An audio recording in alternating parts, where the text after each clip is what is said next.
तो जिज्ञासा है लक्ष्मण जी का चरित्र मूल कैसे है? अच्छा,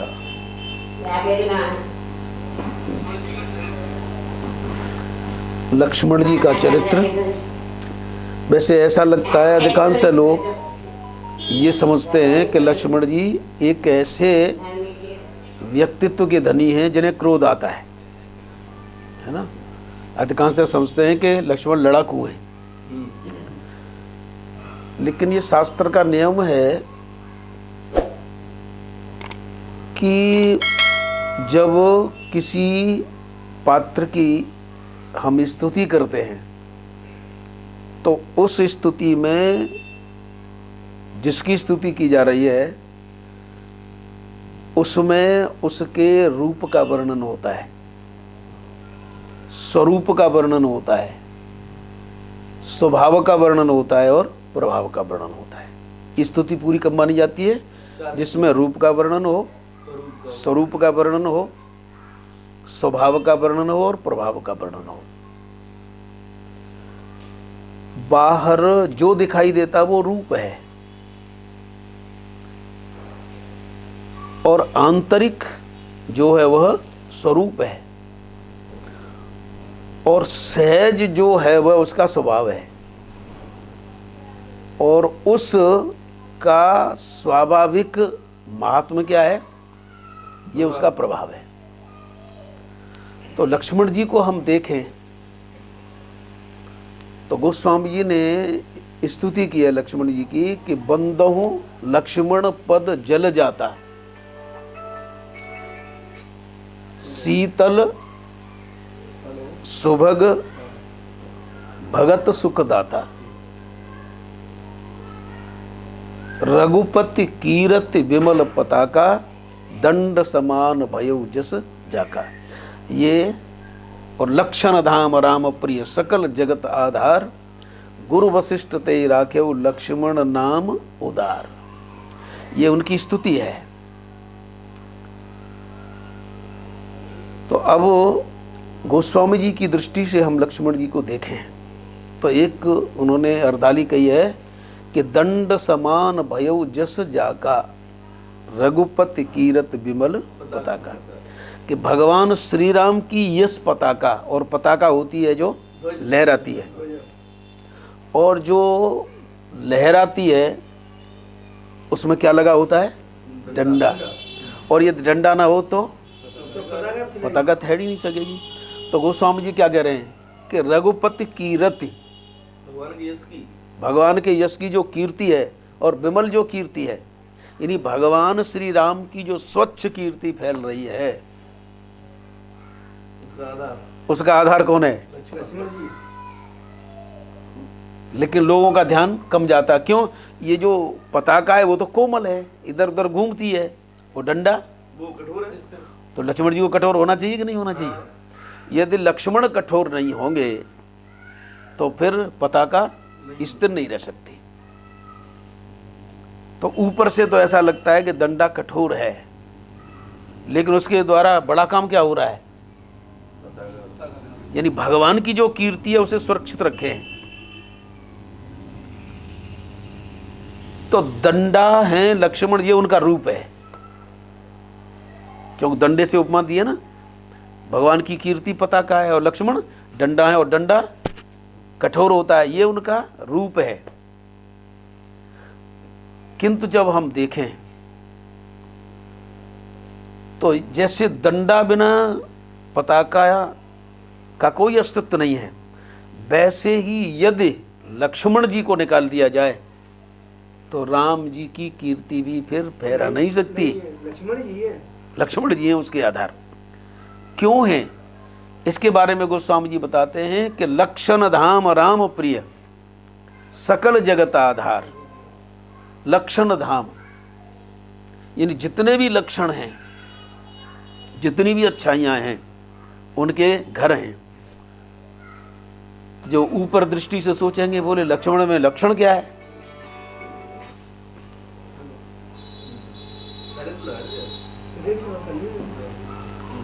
वो तो बात बात पर क्रोधित हो जाते हैं। हाँ, क्रोधी स्वभाव। लेकिन अब इस पर हम विचार करते हैं कि वो जो क्रोधित होते हैं वो रचनात्मक है या विध्वंसात्मक। अब देखो, तो लक्षण धाम है, लक्ष्मण जी क्या हैं? संपूर्ण जो अच्छाइयाँ हैं उनके घर हैं। और सबसे बड़ा लक्षण क्या है, सबसे बड़ी अच्छाई क्या है? तो कह रहे हैं जो जीव मात्र का लक्ष्य है परमात्मा की प्राप्ति अथवा परमात्मा, उसमें जिसका मन लगा है, यानी जीव मात्र की जो अंतिम गति है उसका जो लक्ष्य है वो है परमात्मा, और उस परमात्मा में जिसका मन लगा है वो क्या है? लक्ष्मण। यानी लक्ष्य में जिसका मन है वो कौन है? लक्ष्मण। और जीव मात्र का लक्ष्य कौन है? परमात्मा। और परमात्मा कौन है? राम सच्चिदानंद दरीसा। राम परमात्मा है, और परमात्मा में जिसका मन लगा है तो ये तो सहज है। किंतु यदि हम इसके अध्यात्म पक्ष पर भी विचार करें तो श्री राम कौन है? ज्ञान। और लक्ष्मण कौन है? वैराग्य। यदि वैराग्य नहीं हो तो ज्ञान की शोभा है? वैराग्य के बिना ज्ञान का कोई अस्तित्व नहीं है। बिना वैराग्य के जो ज्ञान होगा वो दम्भ होगा या वाचक ज्ञान होगा। अब हम लक्ष्मण जी के जीवन में देखें कि जैसा गोस्वामी जी ने ये स्तुति की है वो है कि नहीं। अब देखो,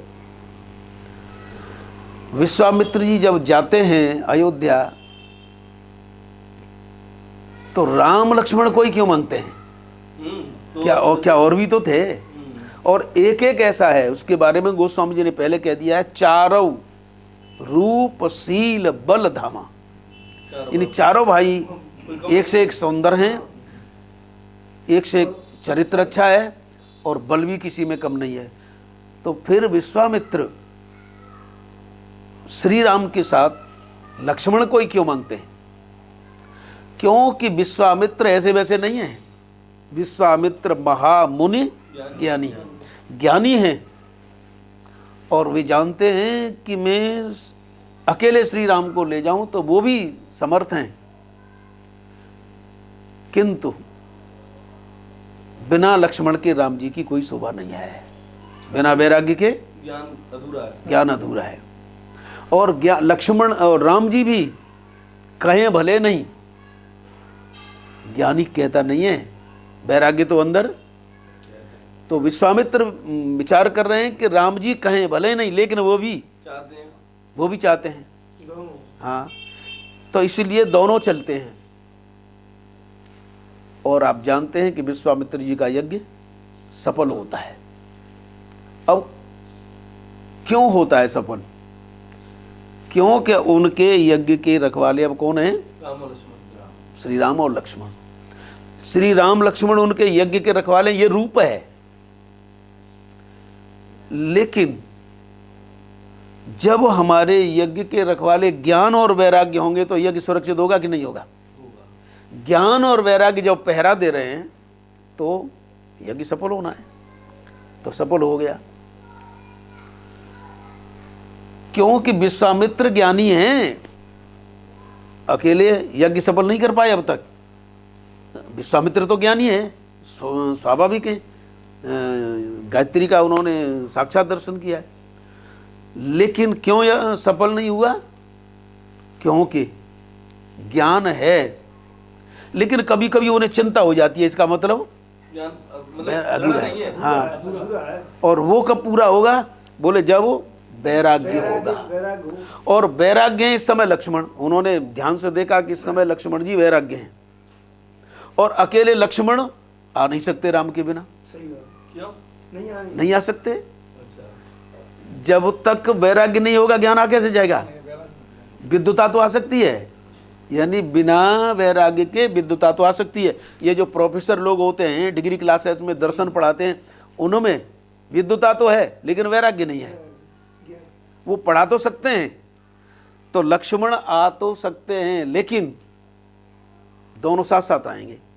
राम जी के बिना लक्ष्मण नहीं आ सकते, और लक्ष्मण के बिना दोनों साथ साथ चलें। इसलिए वो कह रहे हैं, हे महाराज मैं आपके दो पुत्रों को चाहता हूं, श्री राम और लक्ष्मण को। तो यद्यपि जब उन्होंने मांगा है तो दशरथ जी को इतना कष्ट हुआ है कि मानो प्राण जाने वाले हैं। तो बड़े लक्ष्मण जी ऐसे ही हो गए। तो दशरथ जी हो गए ऐसे मानो अभी मूर्छित होने वाले हैं। उनकी ऐसी स्थिति विश्वामित्र जी ने देखी तो बड़े खुश हुए। अब कोई मूर्छित होने जा रहा हो और खुश हो जाए तो कोई अच्छी बात है। बुरा लगेगा। हाँ, क्योंकि वो अपने आश्रम से एक शंका लेकर के चले थे कि मैं वन में रहता हूं और परमात्मा का जन्म एक गृहस्थ के यहाँ हो गया है, और ये तो परमात्मा के लिए कोई जरूरी नहीं कि वो जो है माँ बापों के बिना आए ही नहीं, वो प्रकट भी तो हो सकता है। और मुझे ये भी मालूम है कि दशरथ के सामने, कौशल्या मैया के सामने उन्होंने जन्म नहीं लिया है, प्रकट हुए। भाई प्रकट कृपाला दीन दयाला। तो जब वहां प्रकट हुए हैं तो मेरे वन में क्या, मेरे आश्रम में नहीं प्रकट हो सकते थे? तो एक तो वो ये जिज्ञासा लेकर के चले थे कि परमात्मा भाई क्यों आया। तो जैसे ही दशरथ जी मूर्छित हुए हैं, होने को जा रहे हैं, और यहां तक कह गए दशरथ जो विश्वामित्र से कहना नहीं चाहिए था। क्या बोले? चौथे पन पायव सुतचारी, विप्र वचन नहीं कहो विचारी। आज महर्षि को विप्र कह रहे हैं, विप्र तो कह रहे हैं, यानी इतना नीचे उतार दिया। ब्राह्मण कहते हैं। हाँ, मतलब जो महर्षि था जिसने गायत्री का दर्शन कर लिया था, अब कह रहे हैं कि आपने विचार करके ही विचार कहा। करना करो। अब विप्र की परिभाषा क्या है? वेद पाठी भवेद विप्रह, यानी वेद का जो पाठ करना तो जानता है लेकिन उसके वास्तविक अर्थ का उसे पता नहीं है। तो वो विचार करने लगे कि इन्होंने विचार करके नहीं मांगा। तो जैसे ही वो व्याकुल होने जा रहे हैं तो विश्वामित्र जी की शंका का समाधान हो गया कि परमात्मा इसीलिए यहाँ आया है। वो क्या समाधान हुआ कि जैसे ही राम को मांगा मैंने, तो लक्ष्मण तो स्वाभाविक चलेंगे उनके साथ, लेकिन राम को मैंने मांगा, ये मूर्छित होने जा रहे हैं, इसका मतलब व्याकुलता ही परमात्मा को प्राप्त करने की श्रेष्ठ साधन है। यानी दशरथ जी का सत्य प्रेम है उस परमात्मा के साथ। हम लोग तो उसमें फंस जाते हैं कि ब्रह्मर्षि हैं, महर्षि हैं, राजर्षि हैं, लेकिन सत्य प्रेम तो दशरथ जी का है राम के साथ। और आप देखेंगे कि दशरथ जी की जब वंदना की है तो क्या वंदना की है गोस्वामी जी ने कि बंदऊ अवध भुवाल सत्य प्रेम जेहि राम पद, बिछुरत दीन दयाल प्रियतन तृण एव परिहर्यो। कि मैं अवध नरेश दशरथ जी की वंदना करता हूँ जिनका कि सत्य प्रेम है राम के प्रति। जब वनवास में चले गए राम तो उन्होंने राम पद, तो पद माने तो पैर हो गया ना। पद माने पैर नहीं है, यहाँ राम पद माने राम का स्वरूप। हाँ, बोले राम के साथ इनका ऐसा प्रेम है, ये मुझे पता नहीं था। अब मेरी शंका का समाधान हो गया कि जहाँ व्याकुलता है वो गृहस्थ ही क्यों ना हो, वहाँ भी भगवान प्रकट हो सकते हैं। अब बात वहीं आती है लक्ष्मण की। तो विश्वामित्र जी मांगते हैं, और इसकी चर्चा योग वासिष्ठ में बहुत है। पूरा योग वासिष्ठ ही से भरा पड़ा है, जिसका दूसरा नाम है महारामायण। तो आखिर वहाँ बहुत सी बात चलती हैं। वशिष्ठ जी ने दशरथ जी से पूछा है कि कौन कौन जाएगा। दो मांग रहे हैं, अब ये तो नहीं कहा कि कौन, और राम को जरूर मांग रहे हैं। तो दशरथ जी कहते हैं कि कुछ भी हो जाए लेकिन बिना लक्ष्मण के राम नहीं रह सकते, और राम के बिना लक्ष्मण नहीं रह सकते। तो वशिष्ठ जी ने पूछा कि ये बात क्या है। तो दशरथ जी ने बताया कि एक दिन अचानक में चला गया जब ये छोटे थे दोनों। तो कौशल्या ने राम जी के साथ लक्ष्मण को सुलाया। तो कौशल्या कह रही थी कि महाराज देखो, मैंने सुलाया तो दोनों को बराबर था, यानी इधर राम और इधर लक्ष्मण, और मुझे इशारे से बुलाने लगी कि देखो ये लक्ष्मण कैसे पड़ा है नीचे। हाँ। तो 12 इते यानी छोटे से ही लक्ष्मण राम चरण रतिमानी। तो जहाँ राम के चरण हैं, लक्ष्मण कहाँ रहेंगे? तो सोते समय में जो राम के चरणों में रहता है वो अकेला कैसे? तो लक्ष्मण जाएगा साथ में। अच्छा, चले भी, और आप जानते हैं कि यज्ञ सफल हुआ। अब इसके बाद अब लक्ष्मण का वो चरित्र देखो जो राम के यश पताका को सुरक्षित रखते हैं। अब विश्वामित्र जी का यज्ञ सफल हो गया, इसके बाद फिर जनकपुर पहुंचे, और जनकपुर में स्वयंवर हो रहा है ना, और कोई भी राजा धनुष को उठा नहीं सका। तोड़ने की तो बात क्या है। अब समस्या, लक्ष्मण अब चुपचाप बैठे हैं, राम उठ नहीं रहे, और जनक ने ऐसी बात कह दी। हाँ, जनक ने ऐसी बात कह दी कि यदि मुझे पता होता कि इस पृथ्वी पर अब कोई वीर नहीं रहा है, हाँ, वीर विहीन मही में जानी, यदि मुझे पता होता तो मैं ऐसी प्रतिज्ञा नहीं करता। अब को जन भाके भटमानी, अब कोई अपने को वीर मत कहना। अब लेकिन राम जी पर कोई असर नहीं है, राम जी पर कोई असर नहीं है। तो अब लक्ष्मण जी ने क्या विचार किया कि इस सभा में दो चीजें स्थिर हैं, एक तो धनुष नहीं उठ रहा, और एक ये राम नहीं उठ रहे। और जो शब्द ऐसे कह रहे, हाँ, और शब्द इन्होंने ऐसे कह दिए। तो अब भगवान में कितनी सामर्थ्य है, राम में क्या है, ये दुनिया को दिखाने के लिए अब लक्ष्मण नकली क्रोध करते हैं। यानी लक्ष्मण यदि आवेश में नहीं आए तो परमात्मा में आवेश होगा? नहीं होगा, कोई क्रिया ही नहीं होगी। इसलिए अब वो रोष में, अब रोष आया लक्ष्मण जी को रोष आया, और क्या कहते हैं कि मैं विवाह नहीं करना चाहता, मेरा जनक नंदिनी के साथ क्या भाव है ये तो मैं जानता हूं या राम जानते हैं। ये तो मैं जानता हूं या राम जानते हैं। इस धनुष की बात है, अरे मैं पूरे ब्रह्मांड को गेंद की तरह उठा लूं, कंदुक इव ब्रह्मांड उठाऊं, इस धनुष की बात है। पूरे ब्रह्मांड को गेंद की तरह उठा सकता हूं। काचे घटलों डारों फोड़ी, जैसे कच्चे घड़े को आराम से कर दिया जाता ना, तो मैं फोड़ सकता हूं, इस तोड़ने की तो बात क्या है। अब जब उन्होंने ऐसा कहा तो विश्वामित्र जी ने लक्ष्मण जी की तरफ देखा,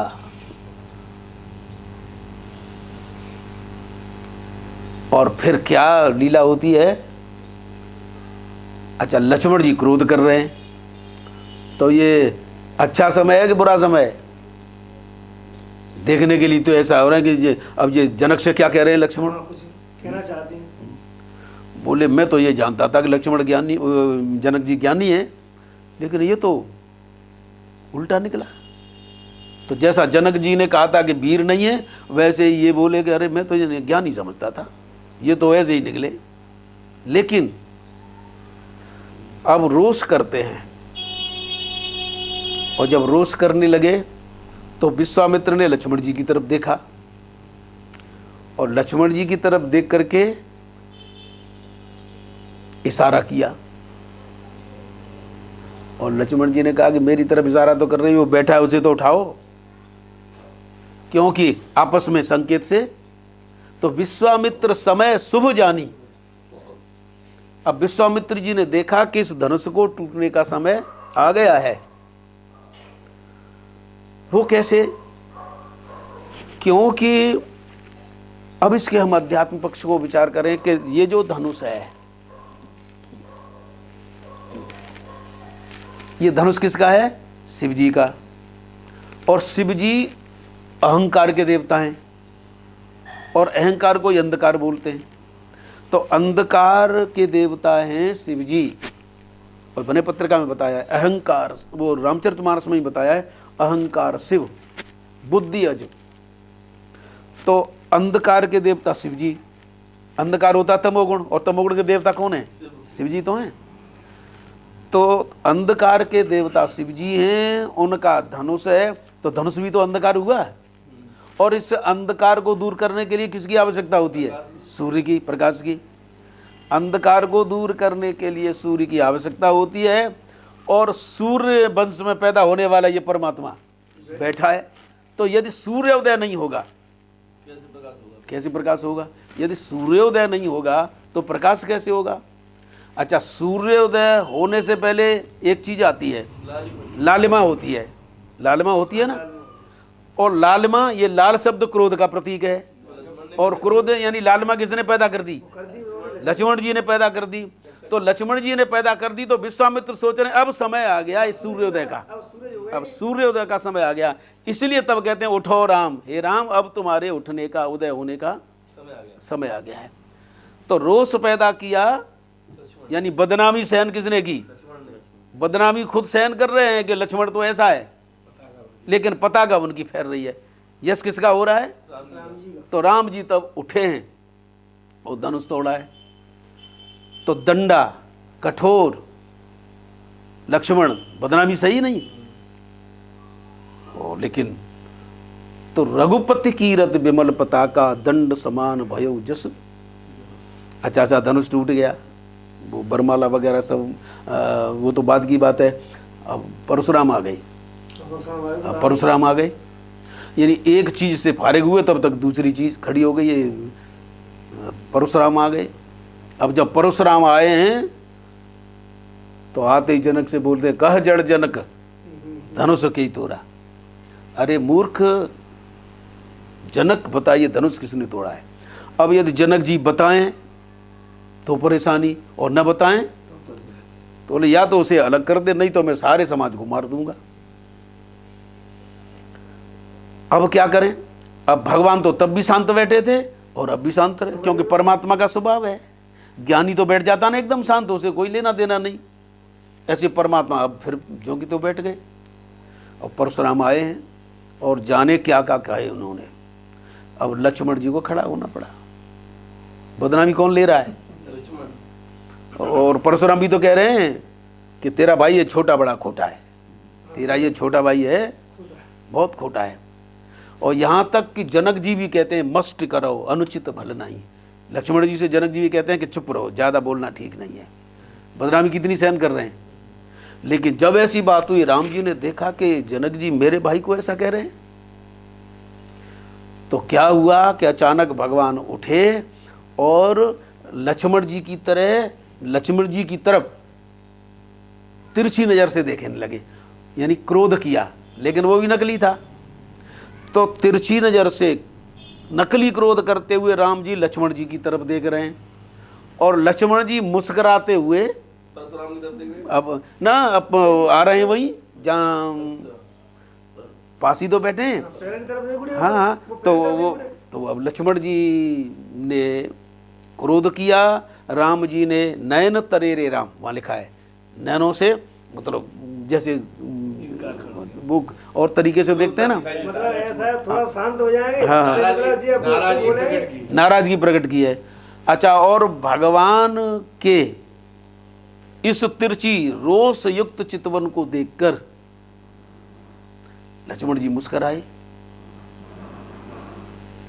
अब विश्वामित्र जी पास में बैठे, तो लक्ष्मण से पूछा कि वो तो तुम्हारी तरफ वो जो है तिरछी नज़र से देख रहे हैं, तुम पर क्रोधित हो रहे हैं, और अब तुम मुस्कुरा क्यों रहे हो? बोले मुस्कुरा इसलिए रही हूँ कि अब क्रोध करना सीख गया ये परमात्मा। क्यों? जब मेरे से क्रोध कर रहा है तो सामने वाले इसको ठीक कर देगा।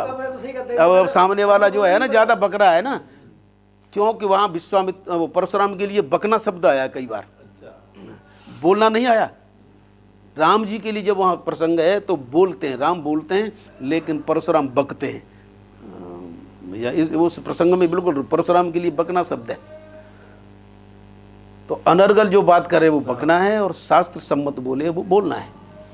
तो बोले अब जब मेरे से क्रोध करना सीख गए जो जिनके साथ रहता हूँ, तो अब इसको भी देख लेंगे जो ज़्यादा क्रोध कर रहा है। तो आखिर क्या हुआ? स्वयं बदनामी बोल ली, लेकिन वो जो बदनामी है, वो जो कठोरता है, राम जी तब फिर विश्वामित्र जी उनको परशुराम जी को समझाते हैं। तब परशुराम की समझ में आता है। तो वहाँ भी दंड समान भयऊ हुआ नहीं। तो ऐसे एक नहीं, सारे रामचरितमानस में जहाँ जहाँ लक्ष्मण जी का चरित्र है उन्होंने दिखाया है कि यदि लक्ष्मण न हो तो भगवान का यश सुरक्षित न रहे, क्योंकि पताका अकेली बिना दंडे के रह नहीं सकती। इसीलिए राम जी का जो धर्म है वो साधारण धर्म है। साधारण का मतलब है हर एक का धर्म, क्योंकि हर व्यापक सर्वत्र, वो सबके धर्म को स्वीकार कर लेते हैं। वो आदर्श पिता भी हैं, आदर्श पुत्र भी हैं, आदर्श परमात्मा भी हैं, आदर्श भक्त भी हैं। तो सब कुछ उनका सामान्य धर्म है। और जो लक्ष्मण जी हैं, इसके बाद जो भरत जी आते हैं, उनका विशेषतर धर्म है। विशेषतर धर्म में ये होता है जो ये कहता है कि स्वामी की आज्ञा पालन के अतिरिक्त और कोई धर्म नहीं है। साहिब यानी जो अपना स्वामी है, उनकी सेवा के अतिरिक्त, उनकी आज्ञा की सेवा नहीं, उनकी आज्ञा पालन के अतिरिक्त और कोई धर्म नहीं है। आज्ञा सम न सुसाहिब सेवा, ये भरत जी का सिद्धांत है। आज्ञा सम न सुसाहिब सेवा। लेकिन लक्ष्मण जी का कौन सा धर्म है? लक्ष्मण जी भरत जी से बहुत आगे हैं, क्योंकि जितनी गाली पड़ी है वो लक्ष्मण पर पड़ी है, लेकिन कोई चिंता नहीं है। अब लक्ष्मण जी का विशेष तम धर्म है क्या?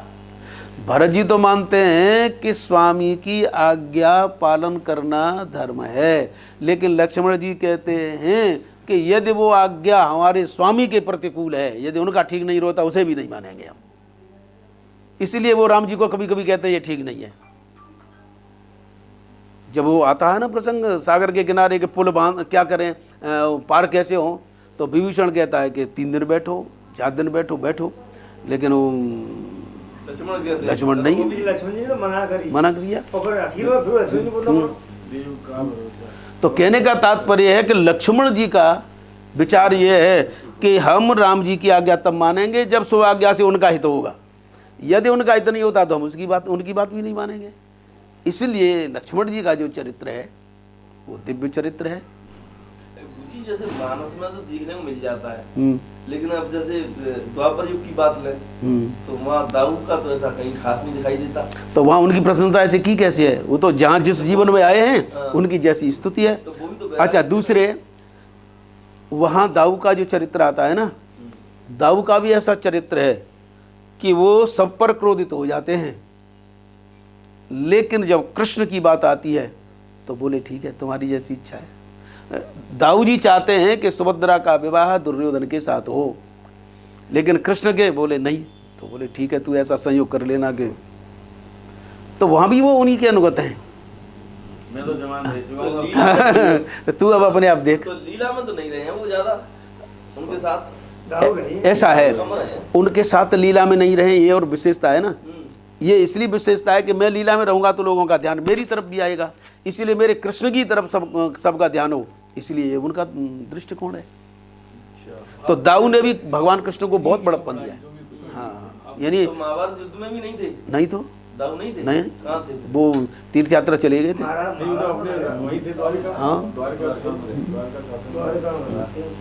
वहाँ भी यही मतलब सब जो देखे जी वो कृष्ण की तरफ ही थे। बस कृष्ण की तरफ। तो इसलिए बड़े दिव्य चरित्र हैं। तो लक्ष्मण जी का दिव्य चरित्र है। गुरु जी, एक उसमें वो बताया रामायण में जो सेतु स्थापना की गई है, जब वहाँ पर भगवान राम उसकी पूजा करते हैं, रावण पूजा कराने आता है, तो क्या सीता को साथ लाता है?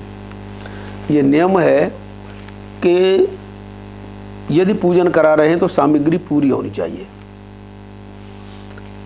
और ये जो लौकिक यज्ञ होते हैं उनमें पति पत्नी का साथ होना जरूरी है। तो वहाँ रामेश्वर की पूजा होनी है, शिव जी के लिए पूजा होनी है, उसका उद्घाटन होना है पुल का। अब ये चर्चा चली, जाम्बवंत जी बैठे हैं, भगवान के 9 मंत्री बैठे हैं, सलाह ली कि अब इसको करने के लिए अब वो आचार्य कौन आए। तो जामवंत ने कहा कि इस समय रावण के बराबर तो और कोई आचार्य है नहीं। हाँ, तो बोले ठीक है, तो उन्हीं को बुलाओ।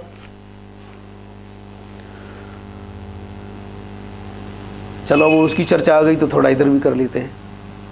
तो कौन भेजे? जाम्बवंत जी, तुमने सलाह दी, अब तुम ही जाओ उनको आचार्य के लिए बुलाने के लिए, अब तुम जाओ। तो रावण को आचार्य रूप में वर्ण करने के लिए जाम्बवंत जी गए हैं। तो जैसे ही रावण के यहाँ पहुंचे हैं तो बोले जाम्बवंत जी के हमारे प्रभु श्री राम शिव जी की पूजा करना चाहते हैं, आपको आचार्य के रूप में चाहते हैं, तो इसलिए आप उनका आचार्यत्व ग्रहण कर लें। तो रावण हंसा है। रावण ने कहा कि आचार्य तो मैं बाद में हूँगा, मैं तुम्हें अभी बंदी बना लूँ तो मैं अभी तुम्हें कैद खाने में बंद कर दूँ। तो जाम्बवंत जी ने क्या कहा कि तू ध्यान लगाना जानता है, मतलब कोई भी कम नहीं है। जामुन बहुत शक्तिशाली है। बोले तू ध्यान लगाना जानता है? बोले उससे क्या मतलब है तुम्हारा? बोले ध्यान लगा करके देख। मैं कौन हूँ वो बात अलग बात है, लक्ष्मण की दृष्टि इधर ही है। हाँ, लक्ष्मण की दृष्टि इधर ही है। तैने यदि कुछ कहा, देख धनुष पर बाण लगाए उनका। हाँ, तो धनुष पर बाण है, यदि तैने आगे कुछ कहा तो वो बाण तेरी छाती में होगा और तू मरने से फिर तुझे कोई नहीं रोक सकता। भले ही किसी तेरे वरदान, बोले ब्रह्मा जी ने वरदान दिया है, बोले तू नहीं जानता ये लक्ष्मण कौन है? बोले सबको मार के जो शेष रहता है वो है ये लक्ष्मण। बोले ब्रह्मा जी भी नष्ट हो जाते हैं ऐसे प्रलय में, इसलिए जब वही नष्ट हो जाएंगे तो उनका वरदान क्या करेगा तेरा? न शिव जी कुछ करेंगे न कुछ। तो वहाँ भी लक्ष्मण की भूमिका है कि देख, ध्यान लगा करके देख, लक्ष्मण मेरी सुरक्षा में तैयार है। तो वो आया है तो वो कहता है कि तो तुम्हें ये मालूम है कि बिना पत्नी के तो यज्ञ होता नहीं है। तो बोले कि तू आचार्य है इसलिए मैं तेरे से कह रहा हूँ। तो मुस्करा करके कहता है कि जब यजमान के यहाँ किसी चीज़ की कमी होती है तो कुशल आचार्य व्यवस्था अपनी तरफ से करता है, अपनी व्यवस्था। तो ऐसा है, मैं उनकी पत्नी को लाऊंगा। तो रावण लाया है और अशोक वाटिका में गया है। तो कहता है कि मेरे अधीन हो, यज्ञ कर रहे हैं तुम्हारे स्वामी, इसलिए तो मैं ले जाऊंगा। तो मुस्कुराकर सीता कहती हैं कि चल, तुझे एक बार तो उनके दर्शन करने का मौका मिलेगा। सही बात है भाई, मौका तो मिला था। हाँ, तो वो गया है, यज्ञ पूरा हुआ है। और उसके बाद रावण कहता है राम जी से कि यदि तुम चाहो तो बिना युद्ध के मैं छोड़ सकता हूँ। तो राम जी बोले हैं कि हम बिना पुरुषार्थ के नहीं। और सीता जी ने क्या कहा है, दुनिया कैसे समझेगी कि मेरे राम इतने पुरुषार्थी हैं, इसीलिए मैं भी ऐसे नहीं। सही बात है। तो लाया है सीता जी को। तभी तो मंदिर में गई कि वापस करे वो सावधि हाँ। इज्जत, अगर तुम मतलब उद्धार चाह रहे हो भाई आओ कुल को तो इज्जत ते वापस करके आओ। तो दक्षिणा तो दी हुई गुरुजी यज्ञ की। हाँ, यज्ञ की। फिर बोले कि क्या मांगते हो? तो बोले कि कुछ लोग तो प्रकट दक्षिणा मांगते हैं, लेकिन मैं दक्षिणा आपके कान में मांगूंगा। तो बोले क्या मांगते हो? बोले ये तो दुनिया मुझे कुछ समझे, मैं आपको समझता हूँ और आप मुझे समझते हैं। मैं ये दक्षिणा मांगता हूँ कि जब आपके बाण के द्वारा मेरा शरीरांत हो रहा हो तो बस मैं आपका नाम लेकर के मरूँ। हाँ, और आपके हाथ में। कहते मैं सामने हो जाऊँ, साक्षात वो सामने हो। परिवार का कहा वो जो बात गई रावण ने, जो मरते समय मैंने तुम्हें घुसने नहीं दिया अपनी लंका में। हाँ। और मैं तुम्हारे जीते तुम्हारे लोक में जाएगा। हाँ, वो ऐसा हुआ जब रावण पड़ा है तो भगवान आए हैं। तो भगवान के सामने मुस्कुराता है, वो पड़ा पड़ा। बोले कि बताओ श्री राम। तब उसने श्री राम कहा कि अब किसकी विजय हुई? तो राम जी बोले ये तो दुनिया जानती है कि किसी की विजय हुई। बोले दुनिया तो जानती है, लेकिन तुम तो बताओ किसी की विजय हुई। तो भगवान कह रहे तू अपनी मुँह से बता दे। तो बोले कि ऐसा है, विजय मेरी हुई है, क्योंकि मेरे जीते जी तुम आप मेरी लंका प्रवेश नहीं कर सके, लेकिन तुम में ताकत हो तो रोकना, मैं तुम्हारे घर जा रहा हूँ, तुम्हारे लोग मैं तुम्हारे धाम में जा रहा हूँ और तुम में ताकत हो तो रोक लो।